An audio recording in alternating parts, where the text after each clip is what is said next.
So my last video got cut off and I'm really sorry, but I did want to pick up back where I was continuing with. So the connection motivation section for the secondary lesson is regarding, again, Lord of the Flies, and having to make character identification charts prior to reading the story and then using them as they are reading the story, I think is really important. So the students are, while they're reading the story, are kind of characterizing the different personality traits of each of the characters that are important, such as Jack and Piggy. So one thing that I have asked them to do and to look for is talking about the evolution of characters. How have they changed? What caused them to change? Have there been any major setting differences that have caused them to change? And then based on these observations, the students have then started to determine if this is a character's true nature or if this is them under pressure. So I think that's really important for them to sort of realize, is that certain setting and plot changes can affect a student's or a character's personality and identification as well. Students also need to think about situations that they have been put in a high pressure and whether that has changed their personality, such as peer pressure, getting others not to want them to do something that they normally don't want to do. So that's all in my connection and motivation piece of this lesson.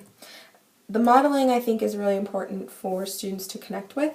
And I can try, and I just give them a story about a time where I've seen character change in a person. And the example that I give them is of somebody who was in my house that was not supposed to be there.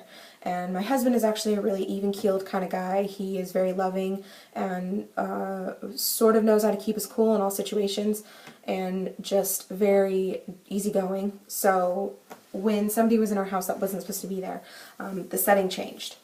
And the cause and effect happened. So the cause was that somebody was in our house, and the effect was that he got up and he protected our family the best that he knew how.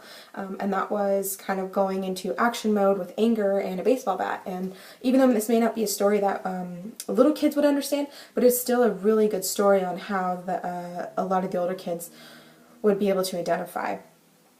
So to identify with, actually. So I just kind of sort of asked them to think about those situations where they've seen people change according to the setting that they're in. So, for example, a firefighter is another really good one. Most of the time they're very easygoing guys, but when they have to run into a burning building, their setting has changed, so their personality has to change, and they have to think on their feet and quickly.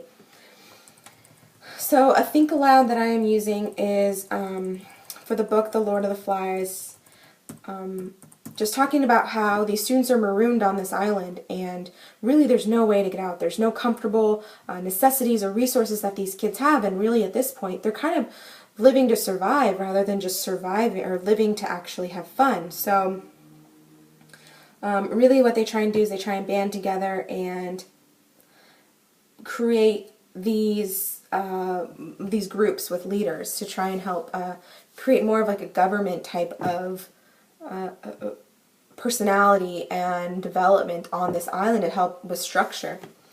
So I talk about just how these boys are really no longer well-educated guys anymore. They're more so savages and diving into their primitive nature as humans that we have and using techniques that they probably were never taught but find valuable within this situation. Active involvement. The original lesson planner wanted to use students as a turn and talk. I use students as like a turn and sign or a turn and talk, depending if it's an oral or a DHH classroom. And this think aloud for 1 minute, and we set a timer, and then they have to turn to somebody else and think aloud with them as well. So one of the questions that I pose is,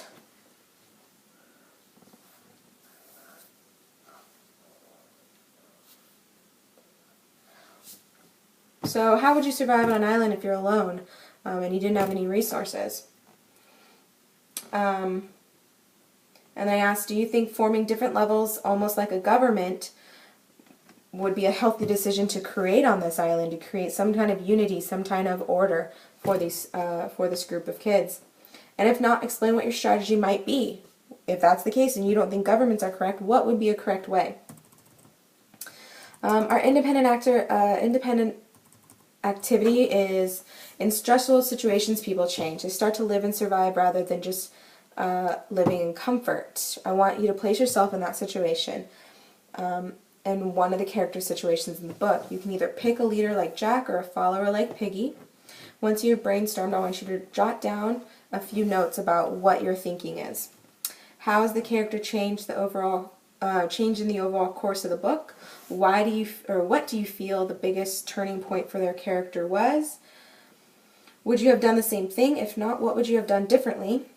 And do you feel like the decision each of the characters made were the best interest of themselves or the best interest of the group and the boys around them? Explain why.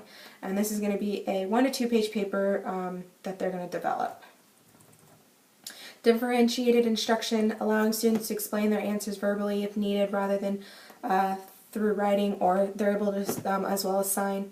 Break down the lesson into pieces, so if they're having difficulty writing this 1 to 2 page paper, have them break down the lesson into a graphic organizer, question by question, and then allow them to complete it then, and then create a beginning, middle, and end section to help them kind of process through this essay. And then for additional time on modified assignments as well when necessary, and allow for one-to-one consult and instruction with the teacher. My sharing and my closer, once students have completed their paper, they will be able to stand and share a brief summary of what they have wrote. Everybody will have a different opinion and choose different options for their survival. It is important that people and classmates gain another individual's perspective. I think it gives them a deeper sense of thought, allows them to think about different opportunities that they didn't originally come up with, which can only help with retaining the information as well as creating a deeper understanding. All right, thank you so much.